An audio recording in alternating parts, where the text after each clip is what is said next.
Hey, you guys, welcome to the first ever RTR podcast episode. This is crazy to say. My name is Sabrina, I'm RTR recruitment coordinator, and also an RTR alum. Shout out to cohort 7. And I get the pleasure of being with Daisah Boyd today as we celebrate all things Black History Month. We love Black History Month around here in RTR world. But we also know that Black history is 365 days of the year, and we know that Black history is American history. So we're going to be talking about all the facts, okay? But we get to talk about the exciting world of being a Black person in this world, but specifically being a Black educator. And so that's what we're going to talk about today. If you didn't know, RTR Teacher Residency is a teacher residency here in Richmond, here founded in Richmond, Virginia, but we've grown and expanded across the divisions here in Virginia. And so our focus is to support, to recruit, to retain all quality educators to go into our high needs, hard to staff, and Title I schools. And so if you're interested in becoming a teacher, come on. So excited to be here with you, Daisah.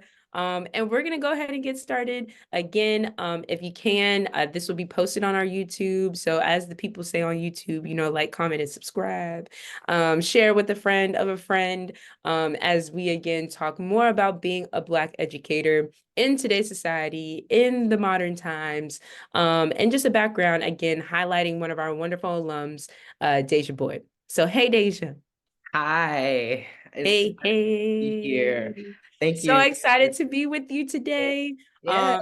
I know today was all things teacher day. So how was your day teaching in the My, schools? yeah, my day teaching was good. We got into some SOL things today. I'm an 11th grade teacher, so that was fun. We got into some introduction paragraphs. And then I did some creative writing in my creative writing class. So it was a very calm day. I enjoyed today for sure. Yes. Come on, educator. Calm educator. So I guess even picking up there, again, being a teacher in 2024 and all the things, tell us about a little bit about yourself, about your background, how you grew up, where you grew up, all those wonderful things. Yeah, thank you. So I grew up in Chesapeake, Virginia. I came to Richmond for my education at VCU, but all my life I lived in Chesapeake, Virginia. What's the 757 is what they call it, sometimes Virginia Beach area. So yeah, I grew up out there. I went to Oscar Smith High School. That's where I got my diploma from. And I was in the International Baccalaureate program there. So really Come on, fun. scholar. Yeah, really fun times. I think what stood out to me about that school a lot was just the school spirit. It was like really centered around like the sports, specifically football. And so it was very fun when it came to like school spirit, the pet rallies, the football games. I was a part of the marching band and the color guard. So I was definitely spirited. I had all the swag, the school spirit swag, and all that stuff. So it was definitely fun being in that high school. And I think that it pushed me to want to be an educator also and provide some of that similar experience. As I said, I was in the IB program over there, and what thing I did notice, although like I did have a good time at the school and school spirit, I did notice that specifically like the IB teachers and even just the teachers in general, the gen ed teachers, not many of them looked like me. Even throughout my whole lifetime, really, I could probably count on one hand how many of my teachers look like me, and that being Black, female, all that, right? So I think that was what pushed me really into it. I think of one instance you talked about at the beginning about how uh, Black history is American history, right? And like we should celebrate all the time. And so I think about when I was in a U.S. history class once in my IB time, and my teacher was really excited about the US history, right? Like all the wars, all that good stuff. And so she would hand out like really thick PowerPoints full of like notes, right? But the one day we learned about the civil rights movement in our history, She handed us one sheet of paper of notes, front and back, and I'm like, where's the rest? Oh. Like before, it was so much information, so many packs of information. But the day that we kind of got to learn about our own culture and our own history, it was only one paper, right? So all the Black kids looked at each other like, y'all see this too, right? So that was like one thing I always talk about that pushed me, like um allowing students to know a lot about their history and Good. where they come from is so important, because even at that age, I'm in high school and I noticed that, and I know students today notice that, like, this teacher doesn't look like me. This teacher isn't telling me any information about my history, about where I'm coming from. I can't connect to this, right? So that's really important in filling that gap between like the Black student and their education, making sure that they are learning about themselves and where they come from. So that was a long way of telling you where I came from and where I grew up, but I think that it's important for kind of understanding why I got into this. Yeah. No, that was so good. Thank you Yeah. for sharing your journey and like your story and all the things, because I feel like you just kind of talk to multiple audiences, right? You talk to future teachers, you talk to students, you talk to parents, like you just talk to a whole bunch of people, just being a little bit more cognizant and aware of how we talk about every topic, right? How we talk about all the things. But I wanted to touch on your journey, of course, being in a school that was predominantly African American, would you say? Mm-hmm. Mm-hmm. Predominantly African American. And I remember my dad used to always talk about Oscar Smith, like, man, their football team is so good. And Mm-hmm. I'm from Northern Virginia. So just knowing like it was heard around the world. Mm-hmm. Uh, but just knowing how Oscar Smith was predominantly African American, you talked about it a little bit, but how did even like the culture of being in the marching band and school spirit and the football team, like how did that make an impact on you as a person? And then how did that make an impact on you as an educator? Yeah, definitely. I will say it. One thing I will say is being in that international baccalaureate classes, my my classes was a bit different. It was predominantly white students in those classes, but Mm. the Black students did form a strong bond. And I will say that we had to kind of like stick together in a sense, because we're all in these classes where it's like a trickle of us in there, Black students, probably like one or two, and this full class, right? And we're just like looking at each other like, you help me, I help you type of thing. So we really formed a bond through that, that we kind of were like outsiders in a sense in our own classrooms, right? So that really helped me, because I remember orientation when I first looked around and I was like, oh, where's the folks like me at? I was like, should I have signed up for this? But like talking to students, Black students, like friends that were not a part of the International Baccalaureate program, and they telling me about their experiences, and like I sometimes feel like I kind of missed out on being just surrounded by like full classes with peers that look like me, right? Yeah. But I will say I was really thankful for that group of students and being able to build that bond with one another. And we were kind of like helping push each other through. And sometimes we had to have like pushbacks with some of our teachers. Like we weren't having it, right? Like when we talked about that one page paper, we asked, why is this only one page of notes, right? So we stood up for ourselves, and I will say that, and having the support of each other to try to make a difference in our own classroom, even at a young age like that, I think was important. And I think that's what even pushed me to be into education this day. Having a voice back then had led me to having a voice now, for sure. Ooh. Drop some mic. Lost my- I'm done with Drop having a it. voice back then allows me to have a voice now. So now would you say that your voice now and back then has inspired other people to have voices? We see a lot of times in culture in classes, as you even experience, as many people experience, as we even know in our own history, how beautiful Black voices were able to speak and to say different things, not just in civil rights, but we're going all the way back to our dynasty, right? We're going back to when the kings and queens, okay, Right. had voice and were able to speak.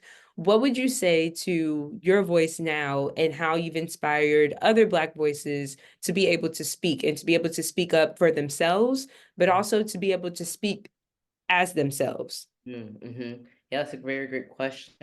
I will say it didn't come easy for me to have a voice. Like I would sometimes sit in that classroom and be surrounded by all these other students who I felt was more smarter than me, and just being in that environment, it took me a while to build up the courage to have a voice in classes. And like I said, having that support system really helped. And so thinking about how I was able to gain my voice from then to now. One thing I really implement in my classroom from day one is just letting students know that it's a safe space and you have a voice in this classroom. I do an activity first week of school called Letter to My Students, where I write a letter to them and they write a letter back to me. And in that letter, I say, this is in this classroom, we are a community, right? And everyone in this community has a voice, and you need to feel free to share what you want to share and listen to your peers, because we can learn so much from one another. Like I tell them, I want to learn from you too. So speak up, you know? So starting off day one, showing them that they have a voice, they have a space in that, they have a spot in that class, right? They're more than just that ID number, right? they they Yeah. have a space, right? So making it a norm is how I go about it right from the beginning, making it a norm. I love that. And you Yeah. guys, if y'all didn't know, Daisah, how many years have you been teaching? Because you sound like you've been teaching for a little second. Okay. We'll Tell the say people, how long have you been teaching? this is my first year teaching. I'm currently teaching English 11 and creative writing at Armstrong High School. So first year in the game, just getting my First. Y'all heard that, right? First year. Okay. And we have a running joke in RTR though that cohort 7 at least has a running joke that our residency year was an official year. Okay. Yeah, You've you been can teaching for say that. 2, that you're on your second year. Second year, technically, yeah. On your second year, because listen, residency year was no joke. No No joke. joke. That's No that's joke. one It was the year. real room. But no, this is so good, so good. And again, talking about voices, talking about amplifying Black voices, talking about discussing Black voices. How have you, even already in February and throughout the year, I don't even want to say February, but how have you, since the beginning of the school year, implemented just Black history into English and what you're working on? Like, how have you implemented just our history in the classroom?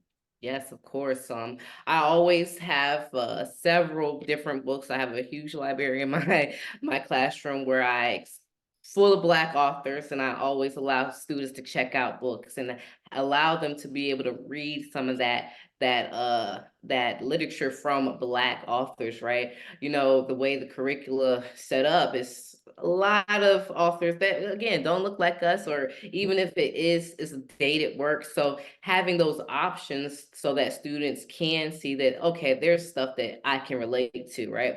I always talk about meeting students where they're at, right? So even just implementing things that are fun, right? Things that make them want to do these, learn about these figures.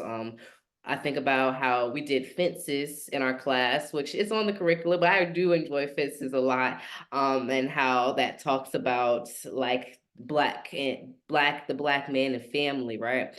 So we even had students like create TikTok reviews, right? So they did reviews of how they felt Oh about my the book in goodness. like a confessional style on TikTok, right? And they talked about like these characters, strong, prominent characters, and how they felt about Troy and all that good stuff. So I like to meet them where they're at. We do a lot of like quotes, like I give them quotes, they bring quotes back to me. We have quote of the day from um prominent Black figures. One thing I also like to do is steal that Where I'm From poem template.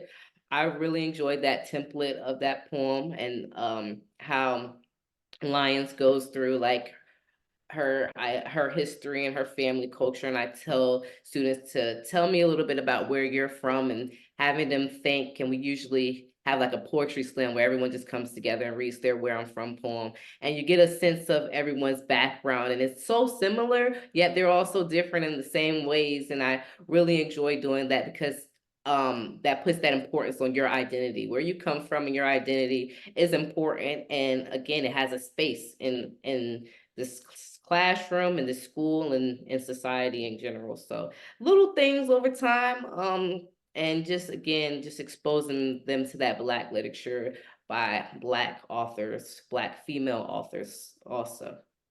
That's so good. That is so good. And I remember going into or coming into your classroom when we did RTR day and just seeing again how the students responded to you. Like you're a very calm, cool, collected type of teacher, like not raising your voice, not in, I know you might have moments like, but for the most part, not raising your voice, just Yeah. like very, very calm, cool, and collected. How would you say like your teaching style has really, especially of course as a Black woman, but how has your teaching style influenced all of your students, including your Black students? How has that kind of cool, calm, and collected? And I know there's multiple different teaching styles. Some we have people that are a little bit more stern. We don't look down upon them, okay? As long as you're respectful to the kiddos, and as long as you're respectful to yourself, Yeah.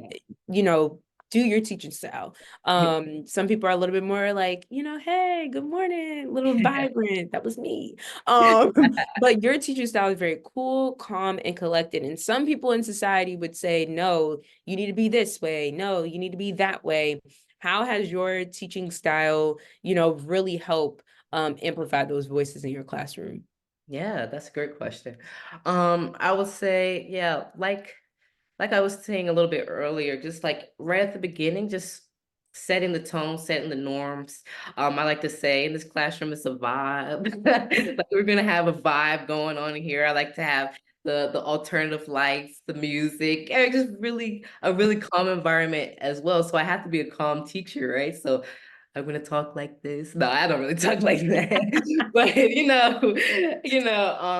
and I think it helps because these kids, they have so much they got going on at Yeah. home. So many people are already in their ears about this, about that. So like I said, I want the classroom to be a safe space for them so they can come in and feel at ease, feel calm, right? And so I have seen that help out a lot, right? When you have this, oh, she's chill, this boy is chill, or you have that chill type of teacher, right? um, you build that rapport. And I kind of go in the sense of being not only a teacher, but also a mentor and a guide to the students, right? So having someone that they can look up to as well, right? Setting the standard with how I walk, how I talk, how I dress, so that they can see, okay, Miss Boyd is doing this, Miss Boyd is at the head of my classroom. I can be that one day, right?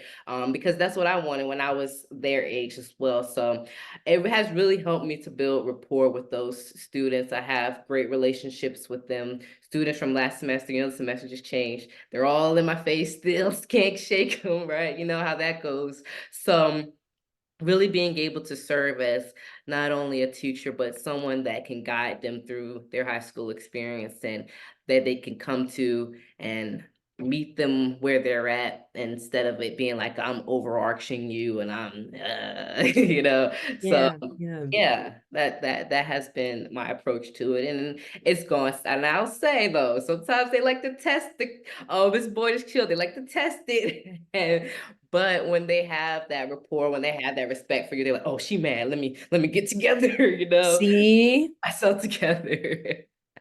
like you said, like building that rapport, then they know they okay. She's stable, she's cool, she's collected 95% of the time. So if a 5%, she's a little off kilter. Because I when know y'all want to I be a get right. little, act up, yes, that's so good. And I think that's a reminder too with all of our students, with the representation, because having a Black teacher is not just impacting Black students, it's impacting our white students, our Latino students, our Asian students, etc. And I think sometimes society sometimes forgets that too, is that it's not just representation for our Black students, but it's representation of how the earth is, right? And it's diverse and it's multicultural and Yeah. multi-ethnic and all the things. And so, you're not just impacting the Black students, but you're impacting any and all of the other races that potentially are at your school, even though I know your school is predominantly African American, but just thinking about that too, and all the other teachers too that are not just African American, but also impacting teachers of different races too. So Right. Exactly. Yep. now, what does Black history mean to you? We talked about how it's kind of been embedded in your life, of course, out the womb, but also, embedded in your school and embedded in not just curriculum, which I think is a interesting kind of dynamic, is that it was embedded big time, just at large at Oscar Smith, right? But then you had a class that didn't really teach it. So I think that's a norm that we see a lot too, is that sometimes the curriculum just doesn't exemplify who's in the classroom, and not even who's in the classroom, but just the facts about history, right? The reality of history, the beauty of history, but also those really tough moments of history. So all in all, kind of what does Black history mean to you? What is the concept mean to you? What does the name mean to you? What does that mean to you as a person and as an educator? Yeah. So when I think about Black history, I think about like the things that they didn't teach us in school, right? There's so much that we don't learn in school. And I think that the importance of this month, like we said, Black history is 365. But the importance of this month is that I think we put an extra emphasis on taking the time to celebrate those who came before us, celebrate our ancestors, and also taking time to reflect on our own lives and our stance in society and what we're doing to kind of continue that path, right? Continue Yeah. their legacy, right? Because every day we're making Black history, right? So Black history is always in the making. And I think that as we continue on, it's important to always reflect on where we've come from and where we're headed as well. That's so good. And it's so funny you said that, with like Black history is in the making every single day. I was just thinking while you were talking, like 5 seconds ago now is history. Yeah, Like 10 seconds ago now is history. 1 second ago now is history. So exactly. how have you seen yourself kind of as not just Black history in the making, but also just Black history, period? Mhm. Like, how have you seen yourself as now the things that you've done with your students, the impact that you've made, and not just with your students, but in other spaces and places of your life? How do you see yourself as Black history? Yeah, I will start off by just being like a first generation college student. Both of my parents, neither of my parents went to college, or finished out college. So being that I was able to go to college not once but twice, I was like, oh, okay, that's Black history right there. Period. Okay. Yeah, having those degrees under my belt is already setting the bar for like those to come after me, like my younger cousins, my younger siblings. And I think about my younger sister so much because she talked about in her college essay to VCU about the impact that I made on her at a young age and how I was Oh, guiding her. Now she hated school before, but watching me do graduate high school and go through the IB program, all that stuff, how that really inspired her. And that really touched me because it shows that I'm not even being just a role model in the classroom, but it's also outside the classroom and for my family and for my friends and things of that aspect. So I will say, just going through the day-to-day motions, the fact that I've went through college and now in the classroom. I think I'm, like I said, I'm just constantly making history, we're all making history as we go. And so it's something that I think about often. I think it's really important to hold that as other people looking to you and looking at you as a guide, a mentor, a role model. wow. I think it's really important. And so I'm just gonna keep striving for those who are looking up to me. For sure. I got chills when you said that, like about your sister, just the impact that you've had, the impact that she's been able to see. And I think the biggest thing though is I feel like sometimes we know, but we maybe don't recognize or reflect on it, Yeah. that as educators, like our lives are not just impacting our, our students, but it's impacting our families. And I think that was so huge of you to say, is that your life like has of course impacted your kiddos, and all however many you have. How many students do you have this year? Ooh, let me count. Probably around. I can't even think right now. Well, if you combine both semesters, about 100. So yeah, Woo! yeah. All 111 of them, right? But Hmm. all 100 plus students. But what really we're thinking about and really considering is family and legacy and all of those. So how did your family, I guess I'm just personally curious, how did your family feel about you becoming a teacher? Oh, they were excited. They're super excited. The fact that I got my master's, they're like, "What are we going to this graduation? Oh, you got your master's." My grandma's, your master's. I thought you was just this was undergrad. I'm like, Grandma, you already went to my undergraduate graduation. What are you talking about? So really stoked. And I told them like I don't plan to stop. Like I want to keep going. And they're super excited about that. I told my granddad before he passed that I would get my PhD. So I gotta get my PhD now. It has to happen. I'm gonna keep going until I can't anymore. Come on. I love your tenacity, endurance, all the things, and you sincerely can do it. You can do it like big time. And I could write you a reference if you want me to. Anywho, we're not talking about that right now. So, and I guess what from your lens, even when you were in RTR, forever in RTR, right? We're forever and forever in the network.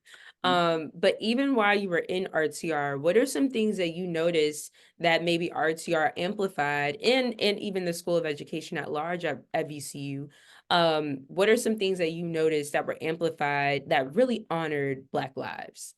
Yes, I really enjoy the emphasis on allowing us to learn about how to navigate these classrooms with these students from lower income households and how to be of a great support to them. I think that emphasis on this program is so strong, and that's what really encouraged me to even apply to this program. Like, making sure that, like I've been saying this whole time, you're meeting these students where they're at. And the program really prepared me for that. I had an amazing coach that I really watched guide me through this whole navigating these schools and being able to help these students out. And so I really feel like that the program prepared me for that aspect, and building a community within Black teachers as well. I see the program has a strong push towards that as well. So very great efforts within the program in terms of preparing Black teachers, and specifically, and then also making sure we're meeting our students where they're at in these schools as well. That's so good. That's so good. Yes, shameless, very, very shameless. Okay, plug. We do have teachers of color, like Daisah was talking about. We have the Teachers of Color Affinity Group, and we'll definitely be doing something next month as well as pertains to our teachers of color. This month we went to the Black History Museum, and next month we have some cool offerings as well. So make sure you guys get plugged in and attend. Okay, hopefully we see you there. Love it. Um, but you kind of hinted to it about kind of your future aspirations, and that you're going to continue to keep going, getting your PhD, all things teaching and things like that. What are some other future aspirations that you have in the education space? Yeah, I would love to again get my PhD. Once I have that, I want to work within around with Black feminist thought, Black feminist literature, somewhere around there, working with those Black women authors. And again, my goals is just to get out more literature by authors who look like me, and that so that students that look like me can relate, right? So being able to do that, I want to maybe if I get the courage to get out my introverted shell, like this is a step for me.